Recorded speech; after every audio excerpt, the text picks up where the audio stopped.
Now, when you reach for the sugar, do you ever think about where it actually comes from?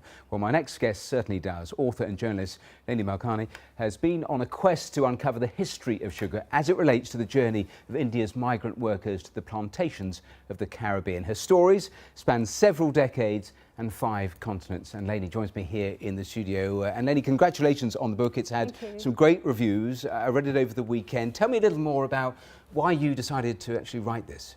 Well, I was fascinated with sugar, essentially, especially brown sugar, demerara sugar. I mean, sugar is in our blood, if you like. It's the migration of my own family who would have gone from India to the Caribbean, to Guyana specifically. And I was always fascinated with the history of our roots, essentially, and the stories that our family would have told us, you know, about working on the sugar plantations, how difficult it was. But also seeing, you know, it's a commodity that we use, it's so everyday. You go into your supermarket and you can see demerara sugar on the shelves. And so I really wanted to tell that story, essentially.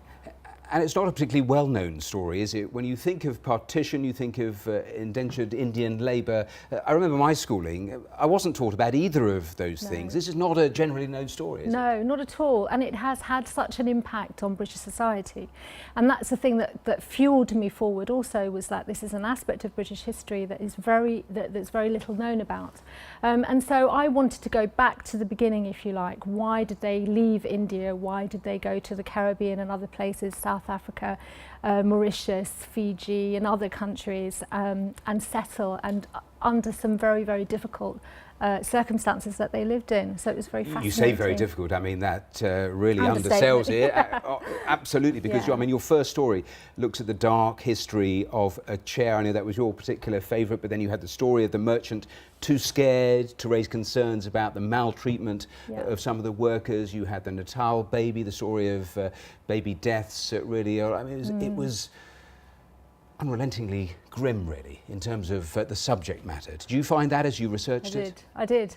Actually, you have to research these things, take a break, you know, run away from it for a while, because it was very harrowing reading.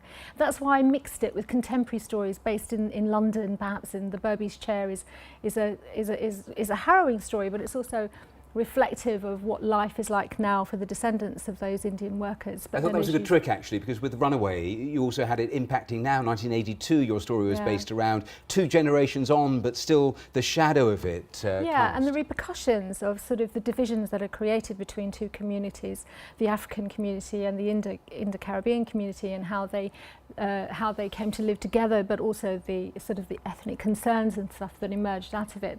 That doesn't really necessarily exist today, but it's a journey that these people have been on, and has really made an impact. Tell me more about how you researched it, because I mean the stories are fiction, but it's based on fragments of documents you found, isn't it? Yeah, I mean, I decided to write fiction even though there are historical documents there, because what I found was that there was a lack of first-person kind of narratives, the actual experience of the Indians that worked on the plantations. There were very much stories that were like told from the plantation manager or the overseer or something like that. So I wanted to dig deep and get the actual experiences of the people themselves. I found documents at the British Library, one in particular, the complaint, which was really, I mean, it was interesting in the sense that you got a real sense of the hardship of these workers, but also of the desire to improve their lives and get out of it. And the complaint in particular is based on the story of one man who wants to complain and protect the rights of Indian workers, but is very much finding it difficult under the pressure of the protector of immigrants, who doesn't want him to do that. Yes, and he grapples with it, and eventually he then is transported to another country. Just a Giving final the story away there. But just in terms of the indentured labour, I mean, were these people in India, were they duped? How did that actually happen?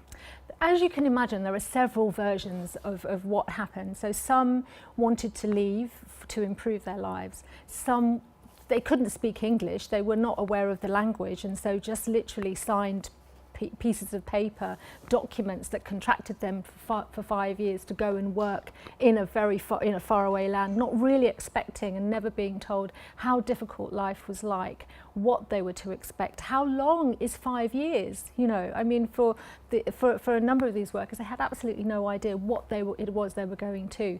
So there are question marks on how much they actually knew when they left. You talked about affecting so many different generations, certainly in this country, but scattered all over the world. I mean, what reaction has there been since the book has come out in terms of people trying to track their own families? It's been remarkable on many levels. I mean, for those people like myself who our ancestry lies in this story, it's a story that we know of, but it's nice to have it out there so that we can express and talk about it amongst ourselves. But there's a whole layer of people that have absolutely no idea that this story ever existed. And so it's a real awakening for them, not only to know about their own history, the history of Britain, but also in terms of, for Sri Lankan communities, it was tea. For Malaysian Indians, it was rubber. You know, for East African Asians, it was the railways. And so this migration, mass migration of people under this indentured system has been really interesting for many people. And as you went through the process, I was fascinated by the way that you said you researched and wrote each of these stories inside 2 weeks. I mean, I thought that was really quick. I mean, how much did you learn about your own family history? And wasn't it, I mean, that is incredibly quick, to write a story in 2 weeks from scratch? Yes. I mean, when I undertook it, I didn't quite know actually what I was doing, and so I wouldn't actually advise anyone to do exactly the same. I think the entire story, the entire collection was written in 6 months and handed over, you know, to the publishers. I learned a lot. I learned that it wasn't just indentured Indians that went. There were free Indians who went as merchants. You know, you can imagine a whole economy was built up around imports and exports of food and things. You know, of dal and rice and mustard oil and things that were being imported, and going through the archives at the British Library, through the newspapers. You know, I come from a journalist background, so going through the old newspapers was an absolute joy to read and see the different types of things that were happening at the time, people coming and people leaving. It was amazing. Well, as I say, it was a great read, Lainy Malkani. Thank you very much for coming in and talking to me. Thank you.